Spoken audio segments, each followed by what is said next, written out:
Эпізод 13. Зладзейская праўда. Я падумаў, прынамсі на нейкі час змяніць раён пражывання. Фальшывыя дакументы ў яго ўжо былі. Ліпу яму зрабіў Ігнат. Цяпер хлопец жыў на вуліцы Нова-Чырвонай, у раёне публічных дамоў.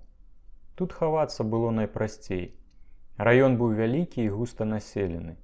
Блатных тут жыло мала, таму і паліцыя, і агенты асабліва гэтымі мясцінамі не цікавіліся.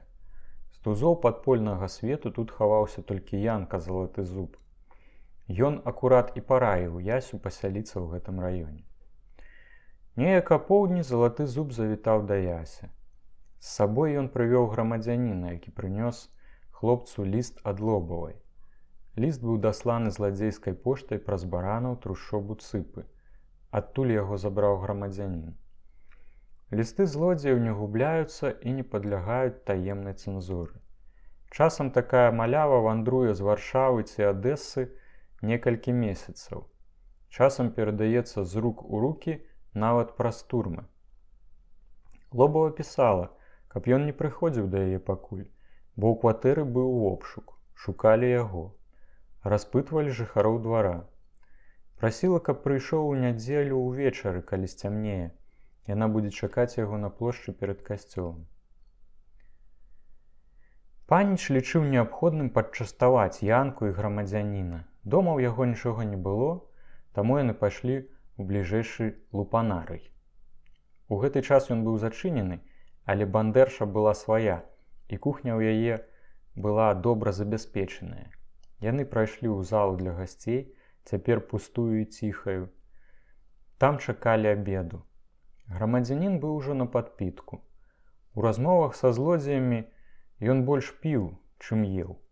Так ён заліваў тугу, што жерла знутры ягонае сэрца і хваляванне за блізкіх, якіх ён пакінуў на бальшавіцкім баку.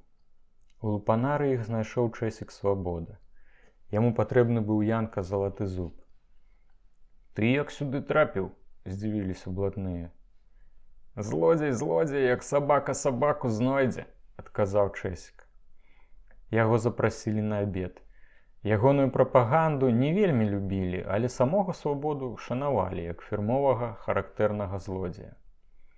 Калі падалі абед, тлусты і багаты, як звычайна ў установах такога тыпу, хлопцы пачалі піць. Грамадзянін адразу ж напіўся і выступіў з новым праектам. «Ведаеце што, дзеці мае», – сказаў ён урачыста, – «вы павінны абавязкова зладзіць стачку. Стачку ўсіх блатных Менска». «Не рабі ветру», – сказаў Янка Залаты Зуб. Але Чэсік Свабода ўжо зацікавіўся. «Ну, і як гэта?» «У знак пратэсту», – працягваў грамадзянін.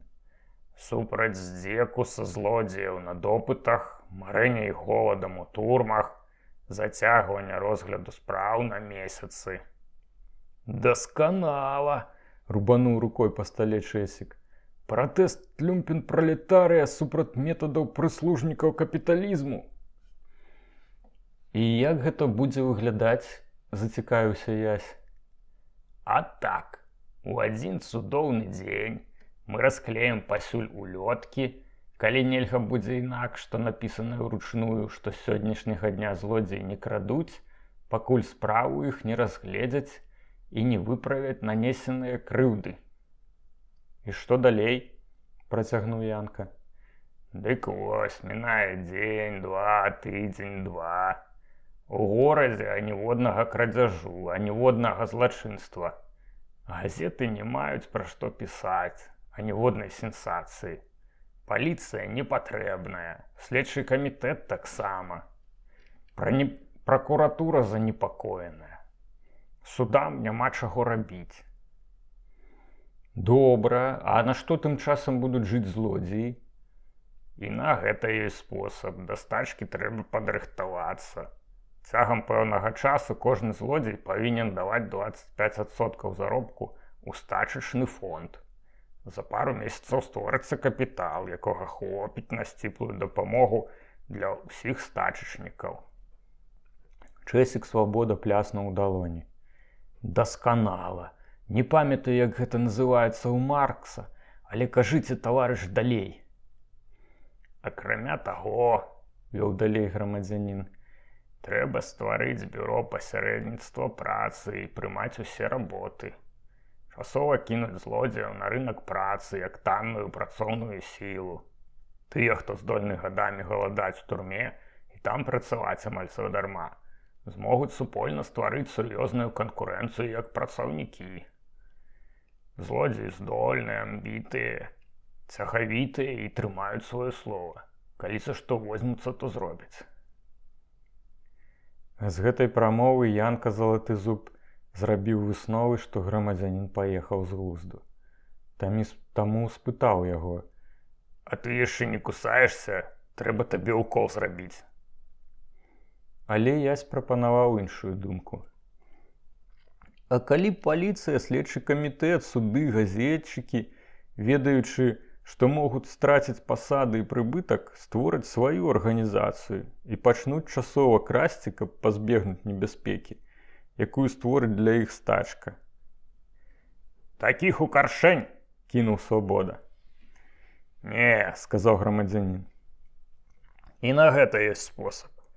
Трэба адначасова з арганізацыяй стачкі арганізаваць тайную зладзейскую паліцыю, якая будзе пільнаваць сумленных людзей, каб не кралі».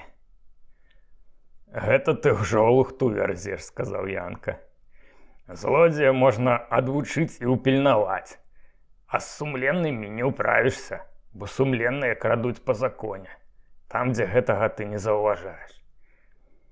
Хто крадзе ваўдоў, сірот, хворых, пенсіянераў і вязняў?» «Праўда, з гэтым мы не справімся», – пацвердзіў грамадзянін. «Але мы можам упільнаваць, каб не было афіцыйных злачынстваў, каб нам стачкі не псавалі». «Слухайце, вар'яты», – сказаў Янка, – «рабіце вашу стачку, рабіце паліцыю, але перастаньце пра гэта балбатаць. На ваніты цягне, а тут такі абед». Бяседа працягвалася. Пад вечар да калег далучыліся Грузінка і Лёдзя, дзве прыблатнёныя дзяўчыны. Гаспадыня падаслала іх для таварыства. Ставіліся да іх як да сябровак, без заляцанняў. Яны таксама ставіліся да хлопцаў па-прыяцельску. Са сваіх хлопцаў грошай за каханне не бралі, не падманвалі. Калі хворая дзяўчына ведала, што хлопец блатны, то такога ніколі не заражалі. Фраерам такое ўчынялі на злосць. Натуральна, па-за межамі установы, з панэлі, каб нельга было прыцягнуць да адказнасці. Блатны не бачыць у прастытутцы горшую жанчыну, ніжэйшую істоту, не саромеецца яе, пакінуўшы ложак. Блатны лічыць прастытутку лепшай за фраерку. Дзяўчаты з вуліцы і з бардэляў гэта адчуваюць і маюць да злодзеяў сапраўдны сантымент. Яны ахвотна робяцца іх каханкамі, напраўду клапатлівымі і абсалютна вернымі. Маючы на працы перабор мужчын, яны туляцца да сваіх хлопцаў і толькі ім аддаюцца на праўду. Лёдзя спявала: «Дождзик лье, на дворе залева, а я была пры злодзеі, чыста каралева». І так песняй і алкаголем, быццам морфіем, яны сунімалі свой боль. Гэта была адзіная мізерная аздоба іх марнага жыцця. У нядзелю Ясь не прыйшоў на прызначанае Марусяй Лобавай спатканне. Разам з баранам яны трапіліся на маліне ў Кацярыны Сперды. Трапіліся праз Казіка Марэцкага. Такія гісторыі ў зладзейскім свеце рэдкія і непрыемныя. Адзін злодзей, Маміда, сібірак, які не карыстаўся вялікай павагай сярод сваіх, палез супраць блатных законаў. Заціснуў долю аднаго з хлопцаў, Манькі, які атрымаў гэтую дзіўную мянушку, таму што пасля смерці сваёй каханкі увесь час пра яе гаварыў і згадваў яе. Як Манька была жывая, мая Манька была іншая, і ўвесь час Манька. Дык вось, пайшлі яны разам на ўзлом. Здабыча была даволі багатая, сталі яе ліквідаваць. І тут Манька выпадкова трапіўся. Праз тыдзень яго выпусцілі, і ён выйшаў без усяго. Адразу ж знайшоў супольніка і нагадаў пра сваю долю. Але Маміда заявіў, што фацыён сеў на маліну, што у яго з гэтай работы нічога не было. Манька пачаў дазнавацца і высветліў, што Маміда прадаў шмокты ў розных месцах. Тады хлопец выступіў са скаргай перад калегамі і прывёў доказы супраць Маміды. Справу Маміды вырашылі скіраваць у зладзейскі суд. Суддзямі былі Жаба, Філіп Лысы і Казік Марэцкі. На разбор выклікалі Маміду. Звычайна абвінавачаныя на такія разборы не прыходзяць, бо ведаюць, што вынік іх часцяком бывае смяротны. Але Маміда заявіўся і абараняўся вельмі спрытна. Разбор вёў Жаба. Ён быў, як заўжды, халодны і спакойны. Нічога не упусціў. Асісціравалі Філіп Лысы, які справай не цікавіўся, і Казік Марэцкі, які злаваўся і чапляўся да Маміды. Манька абвінавачваў. Доказы ягонага абвінавачвання было лёгка праверыць, таму яму верылі на слова. Маміда сцвярджаў, што ўсё ў поўным парадку, бо калі супольнік сеў, ён прадаў усе шмокты як мага хутчэй і планаваў з манькавай долі дапамагаць яму ў турме. Прадставіў сведку завочна, дачку сваёй маліншыцы, праз якую ён адправіў пасылку ў турму, але пасылку не прынялі, бо манькі там тады не было. Грошы ён выдаткаваў на свае пільныя справы, бо ведаў, што маньку яны цяпер не патрэбныя. Але ныкаць долю супольніка ён не збіраўся. Сказаў, што вярне ўсё бліжэйшымі днямі. Падчас гэтай дзінтойры між Мамідам і Казікам Марэцкім завязалася спрэчка. Казік занадта пераймаўся справай і не стрымліваў свайго абурэння з нагоды выкрутлівасці абвінавачанага. Спрэчка абвастрылася. Маміда сказаў Казіку штось зняважлівае. Той падарваўся з месца і ударыў Маміду. Пачалася бойка, іх расцягнулі. Прысуд быў такі. Доказаў таго, што Маміда хацеў прысабечыць долю супольнікаў, няма. Справа тут цёмная, і праясніць яе немагчыма. Маміда павінен бліжэйшым часам вярнуць долю маньку і ў будучым глядзець, каб такое не паўтарылася. Калі разбор скончыўся, Казік сказаў: «Я гэтую справу нажом праясню». Маміда ведаў, за якім злодзеем мае справу, і хоць быў нахабны, збаяўся. Яму прыйшла ў галаву ідэя ліквідаваць Марэцкага раней, чым ён да яго дабярэцца. Быў у Маміды знакомы гінт, якому злодзей і здаў Казіка. Указаў маліну, лад жыцця, віленскі псеўданім і іншыя падрабязнасці. Марэцкаму нават у галаву не прыйшло, што фірмовы злодзей, хай сабе з далёкіх мясцін, сібірак, можа пайсці на такую здраду. Таму ён не мяняў ні маліны, ні ладу жыцця. Часта бачыўся з баранам, з якім сябраваў як з супольнікам па многіх работах у Вільні і як з таварышам па турмах. Пасля таго, як засыпаўся Ясь, яны сустрэліся з Марэцкім у бондараўскім завулку, Кацярыны сперды. Туды ж у суботу ўвечары пайшоў Ясь, каб убачыцца і пагаварыць са сваім настаўнікам. Паніч збіраўся там заначаваць і назаўтра пайсці на спатканне з Марусяй Лобавай. Калегі ў меру пілі, адчуваючы сабе ў поўнай бяспецы ў ціхай кватэры.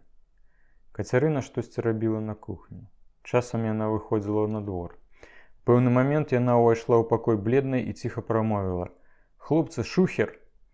Адразу ж за ёю ў кватэру ўварваліся 5 цывільных агентаў следчага камітэта. «Рукі ўгору!» Ніхто з блатных не меў пры сабе ні зброі, ні інструментаў, яны паднялі рукі ўгору. Іх пачалі абшукваць. Зброі не было, таму ўсіх пакінулі ў куце пад наглядам 2 агентаў з пісталетамі напагатове, а 3 іншых пачалі абшукваць дом. Кацярына сперда, як гаспадыня, была вымушана іх суправаджаць. Пасля ператрусу, які не даў вынікаў, пытанні ўзніклі толькі з нагоды футра Кацярыны і амаль новага нікеляванага самавара. Быў складзены пратакол і 3 сяброў вывелі на вуліцу. Папярэднія рукі ім закавалі ў кайданкі. Казік быў скуты асобна. Левай рукой барана прыкулі да правай рукі Яся. Так яны ішлі ў маўчанні бондараўскім завулкам, пасля павярнулі на Сляпянскую вуліцу. Перад выхадам з кватэры баран паспеў шапнуць Ясю.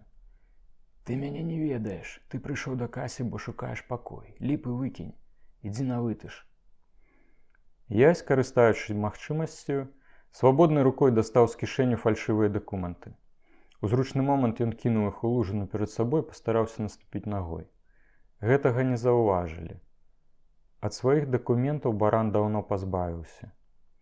У нейкім месцы хтось крыкнуў: «Стой!» Бліснулі ліхтарыкі. Грымнула некалькі стрэлаў, Казік Марэцкі ўцякаў. Яся і барана двое агентоў схапілі пад рукі. Зрэшты, скутыя разам, яны далёка не ўцяклі б. Казіка даганялі. Чуліся стрэлы, бліскалі ліхтарыкі, гучалі крыкі «Стой!». Але Казік уцёк. З ранай у сцягне і прастрэленым вухам. Раззлаваныя ўцёкамі Казіка, агенты адвялі Яся і барана ў следчы камітэт. Дарогай баран паспеў даць хлопцу яшчэ некалькі указанняў, каб той ведаў, якой лініі трымацца на допыце. Засвяціўся праз непаразуменне з той машынай для гільз, нікога не ведаю, барана таксама. Уцёкі Казіка спрасцілі іх паказанні. Агенты былі злосныя і панурыя. Перапісалі дадзеныя, натуральна фальшывыя. Учора прыйшоў з Вільні ў Менск, сустрэў тут віленскага знаёмага, Марэцкага. У Вільні ведаў яго як перакупшчыка з рынку. Затрымаўся ў яго на час пошукаў жытла. Па прафесіі шавец, у Вільні няма працы, таму перабраўся ў Менск. Адзін з агентаў падчас складання пратакола збіраўся скарыстацца кулакамі. Баран уважліва паглядзеў яму ў твар і спакойна сказаў усім: «Вы сваю працу маеце, то працуйце. Мне трэба жыць, вам трэба жыць. Кулакамі вы з мяне нічога не выцесніце. А ў вас не ў аднаго кішкі могуць вылецець». Агенты зразумелі, што маюць справу з сур'ёзным блатным і не кранулі яго. А вось Ясь, без пабояў, згодна з інструкцыяй настаўніка, распавёў усё пра сябе за выключэннем істотных рэчаў, што маглі б пашкодзіць яму ці каму іншаму. Асновай яго паказанняў была знойдзеная машына для гільзаў, арышт абсалютна беспадстаўны, уцёкі і хаванне. Барана і Яся затрымалі ў следчым камітэце даўжэй. Абдумывалі стаўкі з магчымымі пацярпелымі. Баран асабліва баяўся стаўкі ў справе Гранды і малочнага фабрыканта, але Ліся не ведала яго зусім. Камплект удзельнікаў налёту быў ужо завялікі. Хлопцы, якія напраўду бралі ўдзел, не выдалі яго. А вось адна жанчына дакладна пазнала ў ім злодзея, які выходзіў з валізкай з брамы дома, дзе яна жыла. На валізку яна ўвагі не звярнула, але твар запомніла. Калі яна падышла да кватэры, дзверы былі адчыненыя, а ўнутры былі сляды працы злодзея, не хапала найлепшых рэчаў. Яна выбегла на вуліцу, каб яго спыніць, але злодзей ужо знік. Барану прышылі левую справу. Дасведчаны злодзей пратэставаў. Перш за ўсё, стаўка была праведзена неправільна, бо мангола прывялі на яе аднаго. А стаўка павінна праводзіцца так, каб разам з падазраваным у крадзяжы пацярпелыму паказвалі адначасова яшчэ некалькі іншых асобаў. Былі ж выпадкі, што далатар пад уплывам усяроддзя і таго, што яму паказваюць менавіта злодзея, пазнаваў яго і ў агенце следчага камітэта, але ў арыштаваным з жалезным алібі, бо акурат у дзень крадзяжу той быў у турме. Адзін з агентаў, які працаваў раней у следчым камітэце ў Вільні, пазнаў у баране блатнога з тых мясцін. Гэта сур'ёзна пашкодзіла аліку. Хоць абвінавачванне Кабецінкі было зусім непераканаўчае, але гэту работу на ключык аддалі манголу. Адзін з агентаў сказаў аліку: «Ты зрабіў ці не ты, ўсё адно. Ты сядзіш за кагосьці, а хтосьці сядзіць за цябе». У пратаколе пазначылі, што гэта вядомы прафесійны ўзломшчык з Вільні. Справу перадалі ў следчы камітэт. Ясю прышылі справу уцёкаў з камеры ў аддзяленні і перадалі справу следчаму суддзі. Пакуль іх трымалі ў камеры следчага камітэта. Уцёкі Казіка з гентоўскіх рук замаўчалі, бо гэта кампраметавала агентаў. Паміж камерай і свабодай закружылі малявы. Простыя блатныя хлопцы выносілі іх бескарысліва, а мянты, што пільнавалі ізалятар, выносілі за хабар. Казік пісаў, каб ні ў чым не прызнаваліся, што засыпаў іх Маміда, што хлопцы зробяць, што магчыма, каб ім дапамагчы. Злодзеі мелі ў следчым камітэце свайго інфарматара Гінта. Яму досыць добра плацілі, і ён звычайна паведамляў блатным пра ўсе перасоўванні лягавых. Але Гінт гэты не заўжды ўсё ведаў і не заўжды мог папярэдзіць. Затое за хабар дапамагаў даставаць блатных на свабоду. Гэты агент падтрымліваў кантакт толькі з Жабам і з Янкам Залатым Зубам. Менавіта ён патлумачыў справу налёту на Маліну Марэцкага. Жаба і Янка знайшлі засвечанага Казіка, і адбылася дзінтойра, гэтым разам таемная. Доказы былі відавочныя, і Маміду вынеслі смяротны прысуд. Пачалі распрацоўваць выкананне.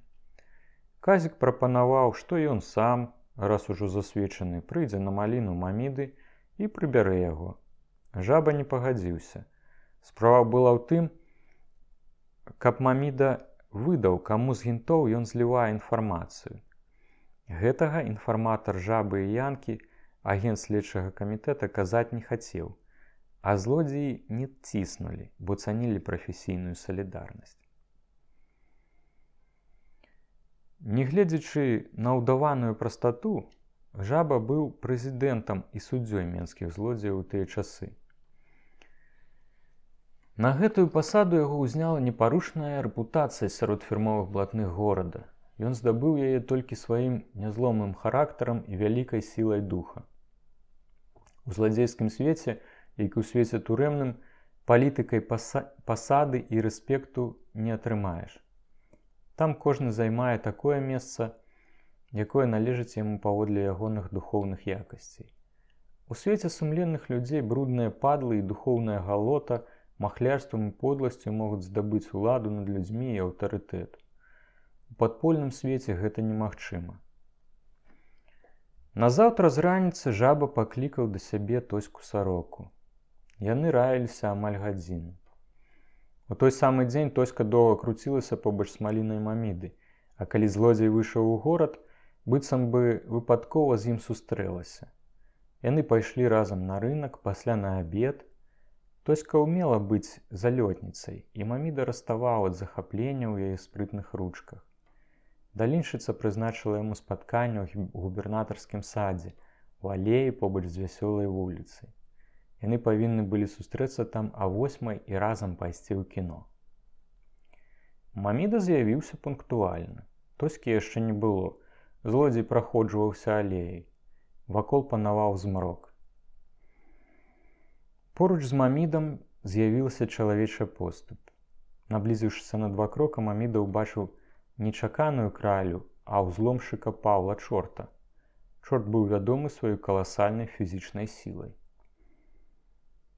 «А ты што тут робіш?» – быццам бы здзіўлены сказаў Павел. Маміда крыху сумяўся. «Так сябе праходжваюся». Павел працягнуў да яго руку і, паручкаўшыся, далоні яго найбольш не выпусціў. «Чаго табе трэба?» – ускрыкнуў Маміда. «Маўчы, курва!» – адгукнуўся Павел і ціха свіснуў. З блізкай лаўкі, нябачнай у цемры, падняліся Янка Залаты Зуб і Філіп Лысы. Яны падашлі да Маміды і Чорта. Таварыства скіравалася ў кут саду. Там яны былі быццам у лесе. Зрэшты, у такі час, у такое надвор'е, увесь вялізны сад быў пусты. Маміда ведаў, што справа ягоная кепская. Ён зразумеў, што з Тоськай яго завабілі. Заўважыў у руцэ Янкі пісталет, але і цяпер працягваў выкручвацца. «Хлопцы, чаго вам трэба? Я ж такі блатны, як і вы. Мяне казік са злосці падставіў, а маньку я всю долю аддам. Злодзеі не адказвалі, толькі чорт мацней выкруціў у яго руку і сказаў: «Ціха тут». Яны прыйшлі ў кут саду. Там Маміду сказалі стаць на калені. Да яго звярнуўся Янка. «Калі скажаш, якому сабаку ты здаў казіка ў маліну, то мы падорым табе жыццё і валі з Менска. Каб нагі тут тваёй не было. Калі не, мы з цябе скуру злупім». Маміда маўчаў. Ён ліхаманкава думаў.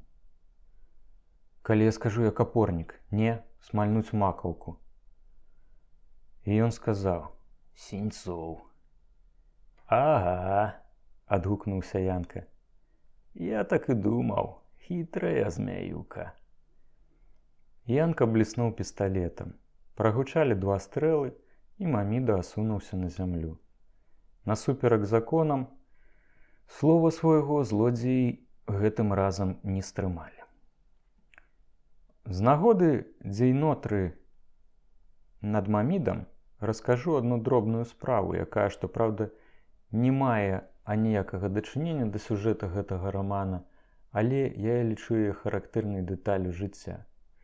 Быў у Менску дробны зладзей Цюхцяй. Краў ён па сарайчыках, падвалах, малых крамках на ўскрайку горада. Цюхцяй амаль усё рабіў сам. Скупшчыкам у яго быў Нахім. Чалавек вельмі подлы, сквапны і хітры, але, нягледзячы на ўсё гэта, злодзей жыў з ім у згодзе і яму апыляў фацыёнтаў з блату. Аднойчы Нахім сказаў Цюхцяю, што дасць яму палову грошай, а на другую палову дасць ксіву. Так і вырашылі. Нахім даў Цюхцяю, акрамя грошай, ксіву на 3000 острублёў. Неўзабаве Цюхцяй трапіўся. Ксіва захавалася, і злодзей пераслаў яе скічы жонцы, каб тая атрымала грошы, але скупшчык плаціць адмовіўся. Сказаў, што грошы аддасць толькі Цюхцяю. Жонка злодзея паскардзілася блатным. Справа дайшла да жабы. Жаба выправіўся на Лагойскі тракт да рабіна Меўдахея. Акурат у ягоным раёне і жыў скупшчык. Жаба добра ведаў ідзіш, і хоць рабін размаўляў па-руску і па-польску, гутарку яны вялі на ідзішы.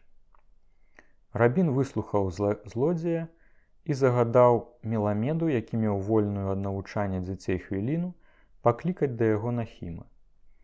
Жабу ён сказаў прывесці жонку Цюхцяя і прынесці ксіву. Праз гадзіну адбылася нарада ў рабіна. Скупшчык быў здзіўлены, бо справу рабін акрэсліў каротка і востра. З расповеду жабы я ведаю, што нарада праходзіла так. «Ты выпісаў ксіву на 3000 рублёў?» «Так». Рабін развярнуўся да жонкі Цюхцяя. «Ты жонка таго чалавека, якому Нахім выпісаў ксіву?» «Так». Рабін зноў звярнуўся да скупшчыка. «А чаму ты не аддаў ёй грошы?» «Я магу аддаць грошы таму, каму даў ксіву». «На ксіве няма імя. Грошы можа забраць любы, хто табе яе верне. А тым больш жонка, у якой цяпер забралі мужа». «Я маю права выплаціць грошы толькі Цюхцяю». «Права ты маеш, але праўды не маеш. Калі ты сёння не выплаціш ёй гэтыя грошы, то хай яна прыйдзе да мяне заўтра. Я аддам ёй гэтыя грошы за цябе. Гэтая бедная і няшчасная жанчына. Яе нельга крыўдзіць». Такое было рашэнне рабіна. І хоць скупшчык супраціўляўся, але ў той самы дзень выплаціў грошы Цюхцяевай жонцы.